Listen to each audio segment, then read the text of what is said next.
It is Wednesday, 25th of May 2022. Today's Skidmark is something that the so-called collective West need to take serious notice of.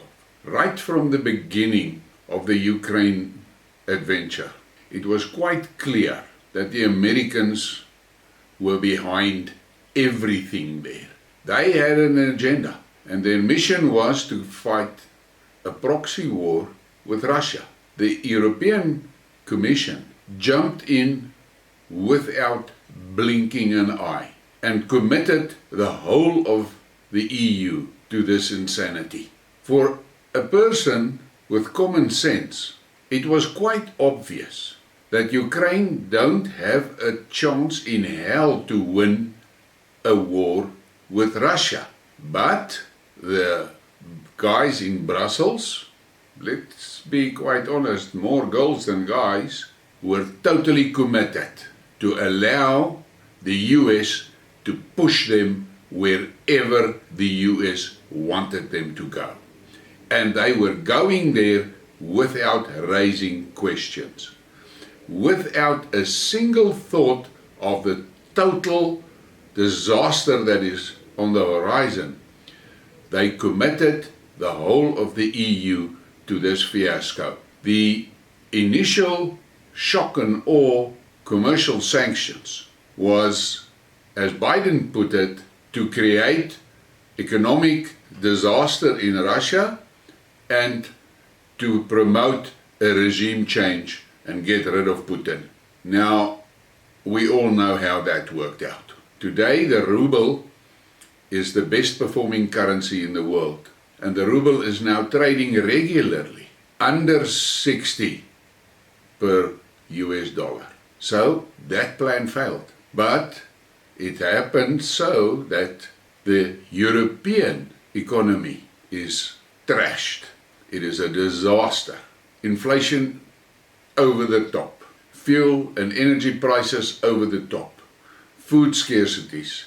The citizens of Europe is struggling and suffering like hell. But that elite sitting in Brussels, they are cozy. The only leader in Europe that is really caring about these people is Viktor Orban from Hungary. Yesterday, he declared an emergency in Hungary. And he did that to allow him to have the powers to handle the fallout from this crazy economic sanctions, and he's doing it to protect the Hungarians. And as could be expected, the media is now painting him as the bad guy and whatever. The media played a major role in fuming the flames in this Ukraine adventure. It has become clear over the past few days that Ukraine has lost this thing.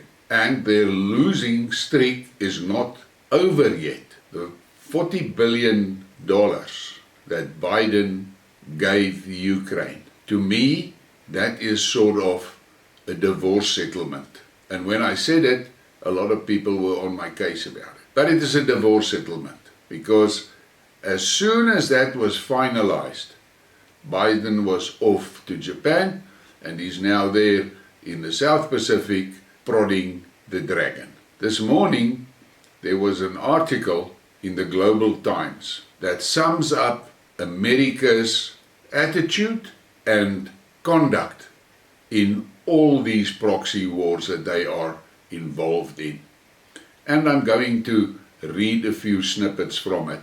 The interview was with a Chinese military expert and TV commentator, Song Zhongping. Now, you must bear with me. I'm going to read a lot in this and not give my opinion. First, it started off by referring to Lloyd Austin's reply to a question.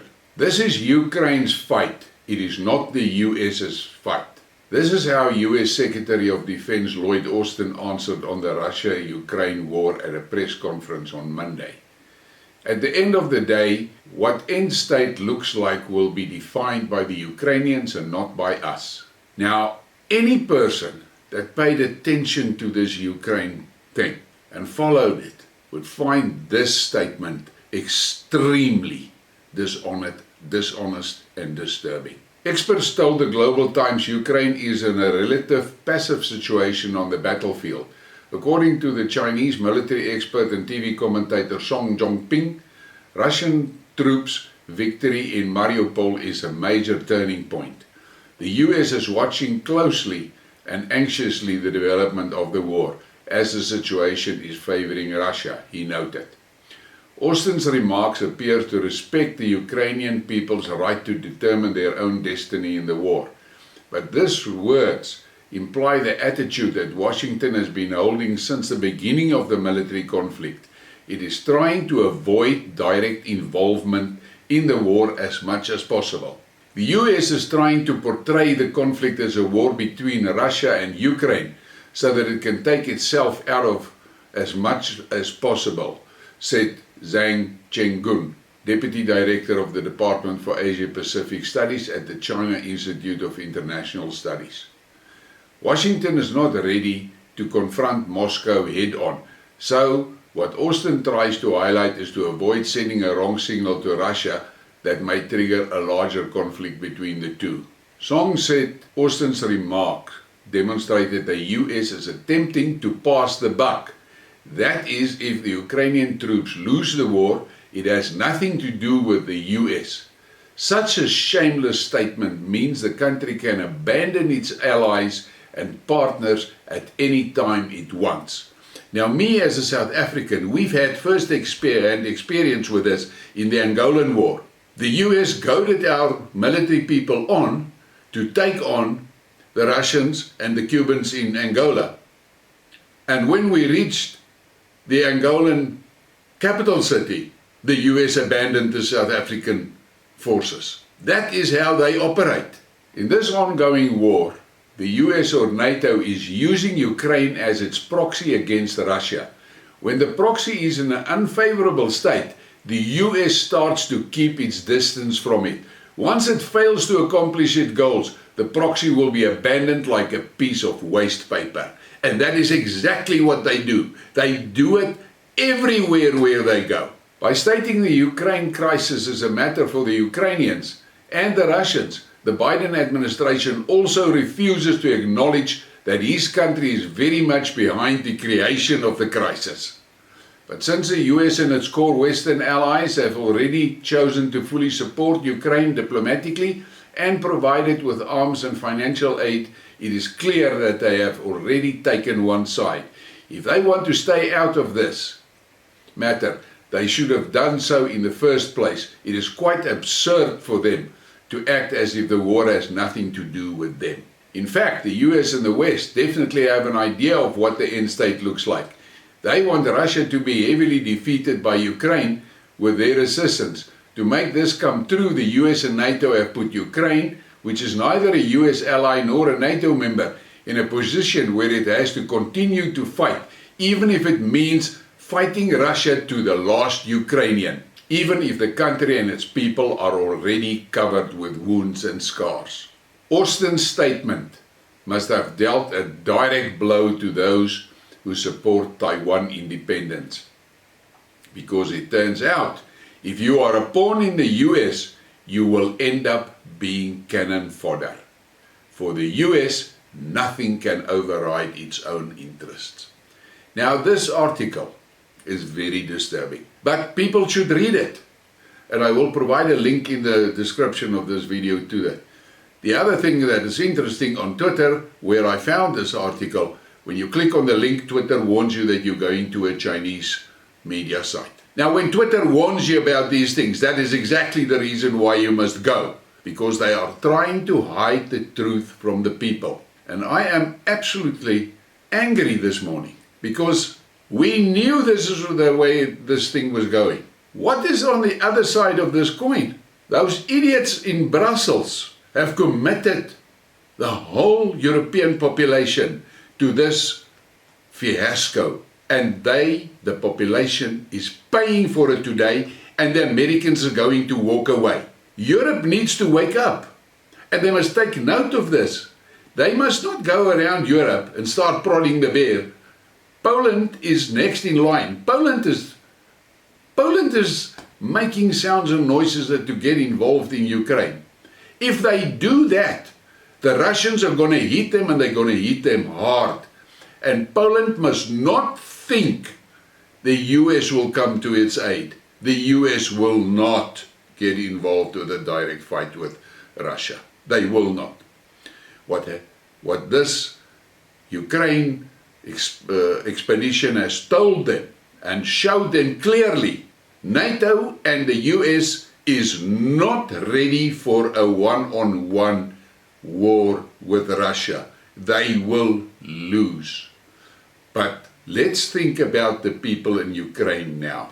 Biden has paid the divorce settlement and is walking away. And there sits Zelensky, the unwanted child. Neither the mother nor the father wants him. And I warned about that also 2 months ago.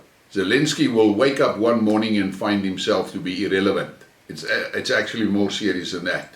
He has to wake up and open his eyes and look around and find himself redundant. But if you follow the American history and how they operate in the third world, this is exactly how they do it, all over. And what they leave in their wake is disaster, misery, and millions of corpses. I am very angry today because we knew this is going to happen. But look at the total thing here. Not only is Ukraine at the bottom of the pit now, the whole of Europe, the European economy is also in that pit. And that useless bunch of cretins sitting in Brussels has no idea how to reverse on this. They have played along and have destroyed the European economy. Where is this going to end? I say again, I am 100% sure that governments are going to fall in Europe. And most probably, this is the end of the European Union.